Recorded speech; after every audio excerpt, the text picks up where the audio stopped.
Hey everyone, today I'm going to be showing you how to install this Viper PDW stock onto my little SBR here. If you guys haven't seen, I did do an unboxing video on my Facebook page because I don't like doing unboxing videos here on my YouTube channel for various reasons. If you haven't seen that and you want to look at that, I kind of give some good initial thoughts on that, so I'm not going to go too deep into my thoughts on this stock here, but I just got it in for testing, so I'm going to be putting it on my little SBR here and doing a ton of shooting with it and putting it through its paces on a bunch of different calibers and barrel lengths to see how well this thing does. Now, if you guys know, I've been a big fan of Strike Industries products for a while. This is their Viper CQB stock that's been on this SBR forever. And actually, I just swapped out my buffer tube or receiver extension to a Strike Industries enhanced one because my other one was getting a little gritty, just needed to be cleaned out, but I went ahead and threw that in there. However, it's not going to be on here very long because I'm really excited to test out that PDW stock. I literally actually just finished doing my unboxing and I didn't want to wait to put this thing on, so I'm going to do it right now. So what I'm doing is I'm just going to remove the upper receiver from the lower receiver. Obviously, it should go without saying that you want to make sure that your firearm is clean, empty and clear before you start doing stuff like this, but I don't know, if you need me to tell you that at this point, then maybe you shouldn't be playing around with guns. Anyway, just going to put these pins in to keep them out of the way. What I'm going to do next is remove my buffer system. So I have my Spikes STT2 buffer, which has been working excellently in this lower receiver. Now at this point, I'm going to loosen my castle nut. If you have it staked, obviously things are going to be a little bit more difficult for you. I'm just going to use my Wheeler Delta Series armorer's wrench here and take this thing off. I'll probably have to do it off camera just so I can get enough leverage on it to break the torque on this guy. So I broke the torque on it. Two things you want to be aware of is, first of all, you've got your spring back here, which is which holds onto the detent for your rear takedown pin. So you might have to hold down on your little end plate here to keep that spring from flying out. And then you're going to loosen up here. The other thing you have to be aware of once you start unthreading your receiver extension is this little retaining pin right here for your BCG, or excuse me, for your buffer. And you're going to have to depress that in order to unscrew your receiver extension. With that spring, I'm going to very gently release tension on the end cap, because if your end cap is up against the receiver, it's not going to let you twist it. But still, you want to be mindful of that spring since you're still going to need that after replacing it. So I'm just going to take the tip of a bullet here and press down if I can. It's one of those things where having your lower in a vise is going to be very helpful, but we'll see if we can make do without doing that. So I was able to depress it enough just to get that first spin on it. And again, you still want to be mindful of that spring. If you want, you can just go ahead and take it out right now. But you be careful that that detent doesn't fall out.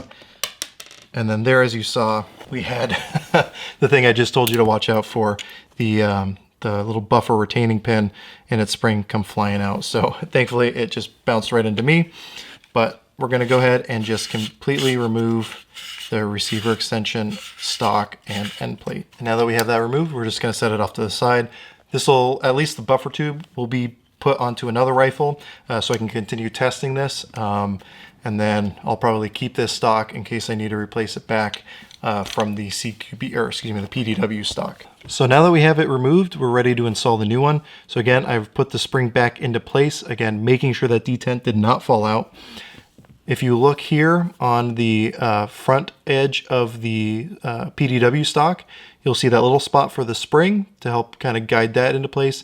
And then this little block right here is going to correspond with the little cutout in the back of your lower receiver.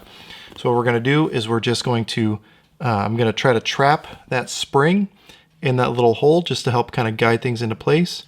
And then I'm just going to very carefully press it into place against the stock, or excuse me, against the receiver, so that it retains that spring in place. Now I'm going to take the little buffer tube here, and with the little castle nut, extended castle nut threaded all the way back, I'm going to go ahead and insert that in and start threading it into the lower receiver. Now that I got it most of the way to where it needs to be, I'm going to go ahead and thread down the castle nut just so I don't have to keep holding pressure. Probably should have unthreaded it all the way.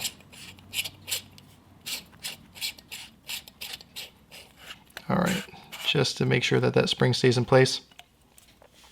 And then hopefully you'll be able to see the little teeth on the, we'll have to kind of keep playing back and forth here. The little teeth on that receiver extension are going to end up covering up, again, that little detent hole. But looks like we got one more revolution to make. I'm going to go ahead, take the detent and spring, drop it right back down into that hole. And then while depressing it down, I'm going to just thread in the receiver extension over it if I can. Just doing it by hand here. Go ahead and grab this bullet tip, make life a little easier, just to get it under and rotate it into position. Now, when you install it, you want to make sure that you still have free movement of the detent, otherwise it won't work properly.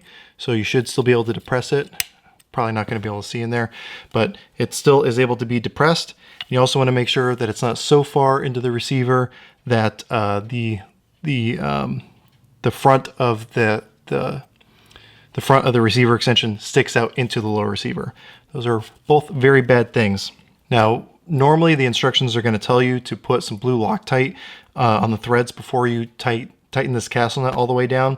Now, because I'm using this for testing and I may or may not have to make adjustments in the future, I'm going to go ahead and just leave it as is for right now, so I can easily take it off because, you know, blue Loctite, and really any Loctite for that matter, is good at its job and can make life a little bit more difficult when you're trying to take things apart.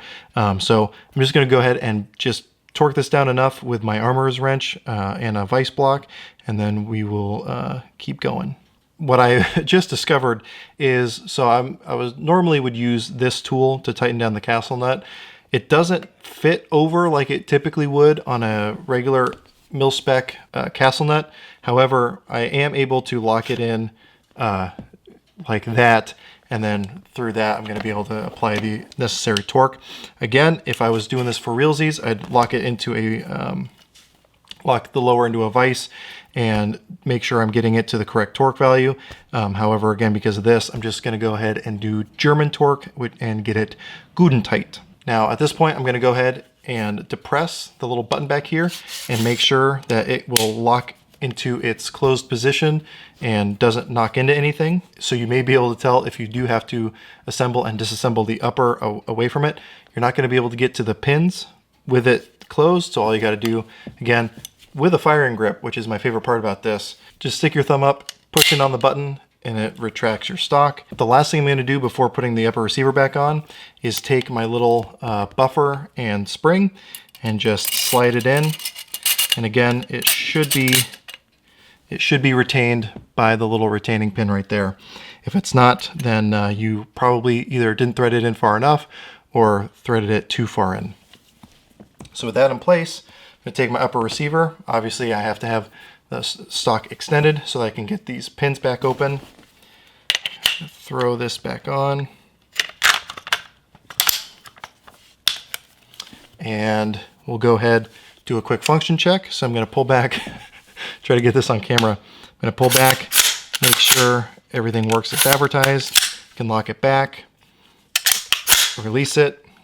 We'll do, I'm going to have to do this in a non-traditional way just so it's on camera, but push in on the button, make sure that the stock locks closed, and then if I want to, with my, again, hand in more or less of a firing grip, I'm going to have to redo this so you can actually see what I'm doing here. Push in on the button, and the stock is extended. If you want to also, you can take the cheek rest, go ahead and throw that on. It is going to be nice and tight and snug, so you want to make sure it's in position before really throwing it on too aggressively. And then we'll go ahead, depress it, and there we go. We have it all ready to go, ready to use. I'm excited to take this out to the range. I really think this cheek rest is going to make life a lot more comfortable, but there you have it. The stock is now installed, and I cannot wait to take this out and run it through a bunch of tests. So definitely stay tuned to my channel to see more on this thing. Go ahead and subscribe if you're not already, so you'll see when my review of this goes up. And you know, I can promise you I'll have plenty of rounds through this thing, again, across a bunch of different calibers and such before I end up doing my review. So if you have any questions, comments, or concerns, go ahead and throw those in the comment section down below. If there's any specific tests you want to see with this thing, but when I do my review, definitely let me know that as well, and I'll see what I can do to accommodate your guys' requests. But with that, as always, I hope you're able to get something out of this video, and I really appreciate you watching. One more time for good measure. That's awesome. I love it. Excellent. Okay, cool.